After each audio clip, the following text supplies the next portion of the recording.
Covid টিকা পাঠায়নি দিল্লি, ইলিশও আসছে না ঢাকা থেকে, প্রশ্নের মুখে মোদির সোনালী অধ্যায়। প্রধানমন্ত্রী নরেন্দ্র মোদী ও তার বিদেশ মন্ত্রণালয়ের বহু বিজ্ঞাপিত ভারত বাংলাদেশ সোনালী অধ্যায়ের রং এই মুহূর্তে যথেষ্ট ফিকে। বাংলাদেশের প্রায় 16 লাখ মানুষ ভারতীয় করোনা প্রতিষেধকের প্রথম ডোজ নিয়ে বসে রয়েছেন। সময় পেরিয়ে গেছে। ভারত জানাচ্ছে আপাতত ভ্যাকসিনের আর একটি ডোজও পাঠানো সম্ভব নয়। ঢাকা সূত্রের বক্তব্য, বিষয় নিয়ে ক্ষোভ আর চাপা থাকছে না সে দেশে, যার সরাসরি প্রতিফলন দেখা যাচ্ছে বাঙালির প্রিয় মাছ ইলিশ প্রসঙ্গে। দীর্ঘদিন ধরেই ভারতে ইলিশ রপ্তানিতে নিষেধাজ্ঞা রয়েছে বাংলাদেশের।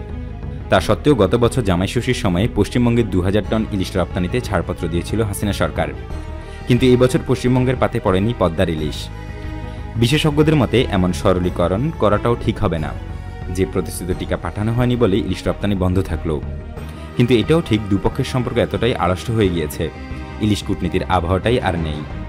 প্রসঙ্গত, ভারত বাংলাদেশ সম্পর্কের ওঠাপড়ায় ইলিশ এক কূটনৈতিক প্রতীকও বটে।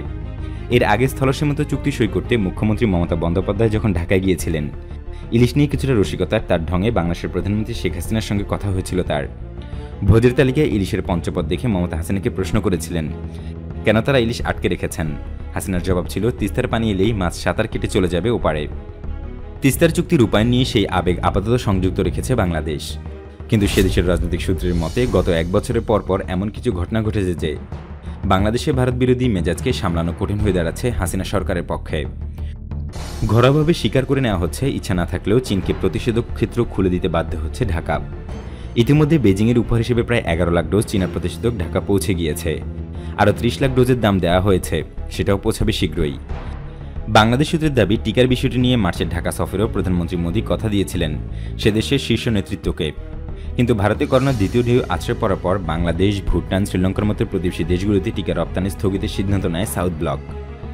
বাংলাদেশের বক্তব্য, টিকার ব্যাপারে ভারতের কাছ থেকে এতটাই আশ্বাস পাওয়া গিয়েছিল, তখন আগ্রহী চীনকে ফিরিয়ে দেওয়া হয়। এখন তাদের কাছে হাত পাতায় যথেষ্ট দর কষাকষির জায়গায় পৌঁছে গিয়েছে চীন।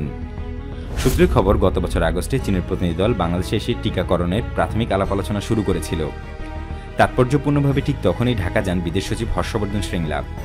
প্রতিষেধক কূটনীতিকে তখন চরম গুরুত্ব দিয়েছে মোদী সরকার। সব গুটিয়ে তখন চীনা দলকে ফিরে যেতে দেখা যায় বাংলাদেশ থেকে। সম্প্রতি ভারতের উত্তর পূর্বাঞ্চলের রাজ্যগুলিতে দেশের অন্যান্য প্রান্ত থেকে পণ্য পাঠানোর জন্য চট্টগ্রাম বন্দর এবং বিমানবন্দর ব্যবহার করার অনুমতি দিয়েছে বাংলাদেশ। অর্থাৎ ভারতীয় পণ্যের যাত্রাপথের বড় অংশই বাংলাদেশের মানুষের প্রত্যক্ষ এবং পরোক্ষ ভূমিকা থাকছে। ঢাকার রাজনৈতিক সূত্রের বক্তব্য, ভারত নিয়ে সে দেশের মানুষের মন যদি বিগড়ে থাকে তাহলে এই সংযোগ প্রকল্পের ক্ষেত্রেও তার নেতিবাচক প্রভাব পড়তে পারে।